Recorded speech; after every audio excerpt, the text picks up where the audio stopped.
दर्शन, स्वागत है आपका एकमी क्लासेस के अपने यूट्यूब चैनल पर। अब हिंदी और साइंस की परीक्षा रद्द हो चुकी है। संस्कृत का क्वेश्चन वायरल चल रहा है और एसएसटी का एग्ज़ाम में अभी 3 दिन का समय है, तो ज़्यादा संभावना है कि एसएसटी का ही एग्ज़ाम आप लोग का सही तरीके से होने का चांस है। बाकी कल का एग्ज़ाम भी रद्द होने का पूरा संभावना है। तो एसएसटी का एग्ज़ाम का तैयारी हम लोग शुरू करते हैं। और हिस्ट्री का आज पहला सेट जो कि एकमी क्लासेस के द्वारा बनाया गया है विथ आंसर, वो आप लोग के बीच आज डिस्कस किया जाएगा। इसको बढ़िया से पढ़ें, अच्छा से नोट्स बनाएं ताकि एग्जाम में आप अच्छे से अच्छे नंबर ला पाएँ। तो हिस्ट्री का पहला क्वेश्चन जो 1 मार्क्स आ सकता है उसको डिस्कस करते हैं पहले। तो क्वेश्चन है 15वीं सदी से यूनान किसका हिस्सा था? जवाब होगा ऑटोमन साम्राज्य। दूसरा क्वेश्चन है मारियान किस राष्ट्र की नारी रूपक थी? जवाब होगा फ्रांस।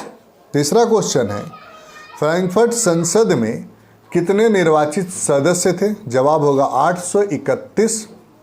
नेक्स्ट क्वेश्चन 2 नंबर का क्वेश्चन है उदारवाद से आप क्या समझते हैं? जवाब होगा उदारवाद लातिन भाषा के मूल लीबर पर आधारित है, जिसका अर्थ होता है आज़ाद, अर्थात व्यक्ति के लिए आज़ादी और कानून के समक्ष सबकी बराबरी। राजनीतिक रूप से उदारवाद एक ऐसी सरकार पर बल देता है जो सबकी सहमति से बना हो।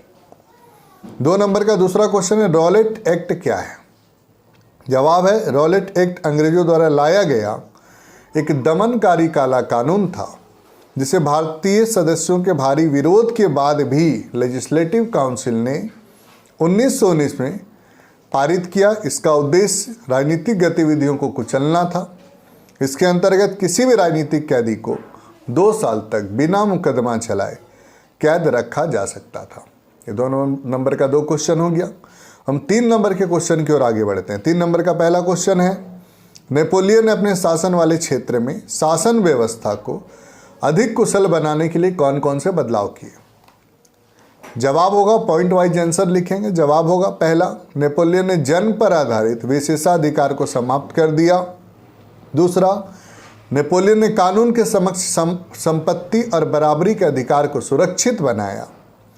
तीसरा, 1804 में बनाई गई नेपोलियन संहिता को फ्रांसीसी नियंत्रण के अधीन क्षेत्रों में लागू किया गया।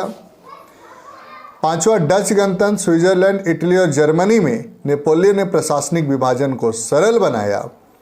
6ठा पॉइंट, किसानों को भूदासत और जागीरदारी शुल्कों से मुक्ति दिलाई गई। 7वां पॉइंट, यातायात और संचार व्यवस्था को सुधारा गया तथा सामंती व्यवस्था को खत्म कर दिया गया। लास्ट पॉइंट है शहरों में कारीगरों के श्रेणी संघों से नियंत्रण हटा लिया गया। अगला जो क्वेश्चन है 3 नंबर का है वह भारतीय अर्थव्यवस्था पर महामंदी का क्या प्रभाव पड़ा है? बहुत ही इंपॉर्टेंट क्वेश्चन है। जवाब होगा पॉइंट वाइज आंसर लिखेंगे। पहला है 1928 से 1934 के बीच देश के आयात निर्यात घटकर लगभग आधे रह गए।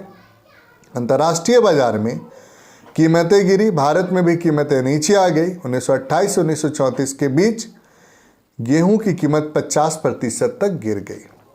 अगला क्वेश्चन है शहरी निवासियों के मुकाबले किसानों और व्यापारियों को ज़्यादा नुकसान हुआ। गिरती कीमतों के बाद भी सरकार से लगान में कोई छूट नहीं दी गई। ये भी अगला पॉइंट था। अगला पॉइंट है टाट का निर्यात बंद हो गया, जो कच्चे पटसन की कीमत में 60% से ज़्यादा की गिरावट आ गई। अगला जो पॉइंट है काश्तकार पहले से ज़्यादा कर्ज में डूब गए। खर्चे पूरे करने के चक्कर में उनकी बचत खत्म होती चली गई। किसानों की ज़मीन सूदखोरों के पास गिरवी पड़ी थी। घर में जो भी गहने जेवर थे सब बिक चुके थे।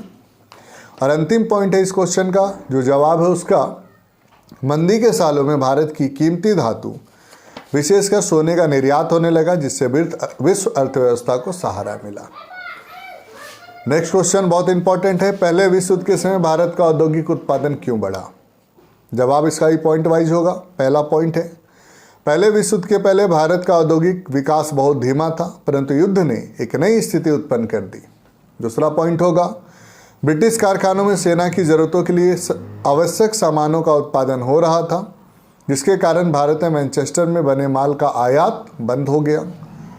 नेक्स्ट पॉइंट है युद्ध लंबा खींचा तो भारत में ही जूट की बोरियां, फौज के लिए वर्दी के कपड़े, चमड़े के जूते, घोड़े तथा खच्चर की जीन जैसे सामान बनने लगे। नेक्स्ट है पॉइंट, युद्ध से भारतीय कारखानों को रातों रात एक विशाल देसी बाजार मिल गया। नए नए कारखाने खोले गए, पुराने कारखाने कई पालियों में चलने लगे, नए मजदूरों को काम मिलने लगा। अतः इन सभी कारणों से भारत में उद्योग की संख्या बढ़ने लगी और भारत में औद्योगिक उत्पादन तेज हो गया।